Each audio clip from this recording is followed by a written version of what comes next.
Well, good evening, friends. Mark Holmes here, and as always, I want to thank you guys for watching, commenting, subscribing, and being part of the Joe Boo Sports Report. Without you guys, this literally does not work. It's a full freaking moon out here, so okay, all right. So I'm werewolfing out here. There is. It's actually a beautiful moon. Got the clouds and everything going through there. It's kind of nice. But anyway, that's not why you're here. You're not here to bark at the moon like me. And it's cold out here. It's cold as a mother humper, in fact. We're supposed to get snow, a lot of snow, starting tomorrow night into Monday. So we'll see if that happens. First snow of the season for me. But it's kind of crazy. Just got finished on my live stream. We went into way overtime, and DMV, my man, he's done great work on picking out different prospects and things, and he'll be here tomorrow. We're going to be watching the Senior Bowl, so check us out tomorrow. We'll start at 2 o'clock, and we'll go through some of these prospects that we're hopefully going to be getting on our Dallas Cowboys. I'm sitting here thinking in my mind of a couple of things. I absolutely positively love doing YouTube. I wish I had more time to do YouTube and try to become an expert at what I'm doing. To be good at something, you've got to put in the work, and it takes a lot of work and time. And if you're going to do something, you have to do it completely. And you have to understand if you're doing something completely, you've got to take away from something else. And it's kind of late here. And I need to get back to my wife as well, because I can't neglect my marriage because I'm working on YouTube. But tonight, I was sitting here going through in my mind a couple of things that happened. And people are like, man, you're always talking about Dak Prescott and everything else. But I understand. Listen, this is a hot topic. We only have Ben DiNucci on our contract right now. We don't have anybody else. That's it. So it's either Dak Prescott or somebody else, and time is coming up short here. Starting the 23rd of February is when you can do the franchise tag. Now, the Dallas Cowboys either have to shit or get off the toilet. But the thing that drives me crazy is the amount of misinformation. I don't ever intentionally try and put out something out there intentionally that's lies. But there's so much stuff that's not even right. They keep telling you that if you sign Mathew Stafford, you're going to save $30 million next year. It's not $30 million. You got to pay him $19 million if he's cut or traded before March 1st. Because that's what his salary would be. The other $19 million would be what they have to pay as part of his guaranteed money. That's already on the books.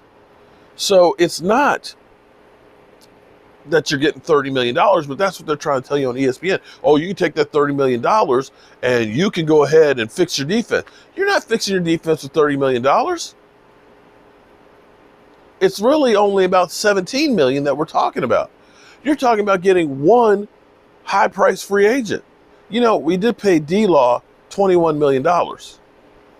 Robert Quinn got $15 million a year over 5 years to go to the Bears. Byron Jones got like 16 or 17 to go to Miami. How are you fixing your defense even if you got $30 million? You're not. And this whole thing of, trade Dak Prescott and Michael Gallup for Mathew Stafford. Why do we have this affection of thinking that we're going to get people from the Lions organization that are going to get us to the Super Bowl? Let's take a look at how that's worked out for us. We traded a first and a second for Roy Williams because we figured we're just a wide receiver away from going to the Super Bowl. Roy Williams played here for 2 years, didn't bust a grape. Scott Linehan, we got him from the Lions too. How'd that work out for us? Rod Marnelli, defensive coordinator. He didn't do a bad job, but again, we got rid of him. If you don't like Kellen Moore, guess what? We got him from the Lions. John Kitna, another quarterback we got from the Lions. So when you look at the track record of getting guys from the Lions, it's not real good. And the things that they say about Dak Prescott seem to be only mentioned to Dak and not equated to other people. We say, oh, well, Cowboys were behind in games, so his yards are empty calories. They're behind. They're losing. They're garbage yards. Hello? Hello? You know how many games the Lions were behind? Most of them. You're talking about a guy in 12 years had 4 winning seasons. You're talking about a guy who's never had a division crown. You're talking about a guy who never had a playoff win. And for some reason, we think that we can take that guy from there, bring him here, even though he's older and been injured, and say he'll be the difference maker. Now listen, I'm not saying that Mathew Stafford's not a decent quarterback. And maybe it could be that he could work out here with the Cowboys. But what you have right now is a guy that you know who can work out with the Cowboys. That you don't have to give up a Michael Gallup to go with, which is it's insane. Whoever said that should be fired. There's no way in hell I'm going to give up 2 players, a quarterback who was leading the NFL in passing yards and a wide receiver that is a young stud, for an old quarterback. And by the way, this whole thing that Mathew Stafford's a bargain, he's got 2 years left on his deal. That means you're going to need to go ahead and give him a new contract. Or are you just going to go ahead and say, we'll wait till down the road, till after everybody else gets their new contract? Because here's what you got to look at. Aaron Rodgers wants a new contract. He's at $34 million right now. And Aaron Rodgers' contract was signed the same time as Russell Wilson.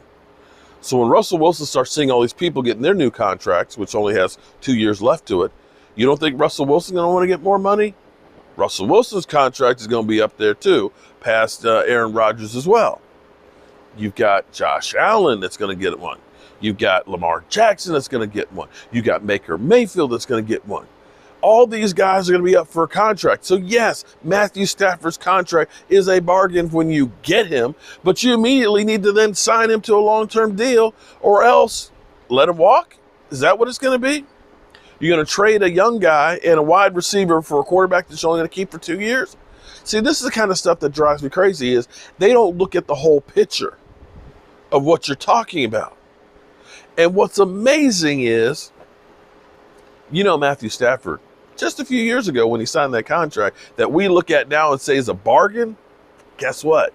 He was the highest paid. And here it is, just 4 years later, it's a cheap contract. And 4 years from now, after Dak Prescott gets signed, we're going to say, damn, that contract's a bargain. Well, I am not a big fan of thinking that we can take players from the Lions and think that that's going to work out. Oh, I'll add one more in there. This is a dig on you Eagle fans over there. Because remember how everybody was talking about, oh, snap, the Eagles done signed Big Play Slay. We got Big Play Slay, okay? And he's more like big plays made on Slay, okay? They spent a whole lot of money getting him, and they thought he was going to be Darrelle Revis. Yeah, okay. How'd that work out for you, Eagles? All right, I'll see you guys first thing in the morning, and we'll see you during the live stream during the Senior Bowl. Peace out.